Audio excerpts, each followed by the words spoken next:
पंढरपूर मधील विठ्ठलाच्या कानात मकर कुंडले म्हणजेच माशांच्या आकाराची कुंडले असण्यामागे अनेक कथा आणि प्रतीकात्मक अर्थ आहेत. काही प्रमुख कारणे आणि मान्यता आहेत. एका कोळी भक्ताची कथा.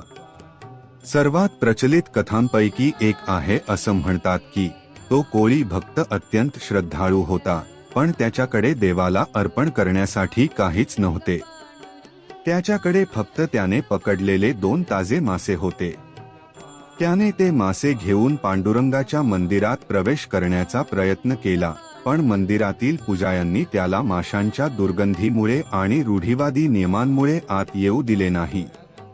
तेव्हा त्या कोळी भक्ताने अत्यंत दुःखाने आणि भक्तीने आपले मासे बाहेरच टाकले आणि विठ्ठलाला आर्ततेने हाक मारली. त्याच्या निरागस भक्तीने प्रसन्न होऊन भगवान विठ्ठल स्वतः मंदिरातून बाहेर आले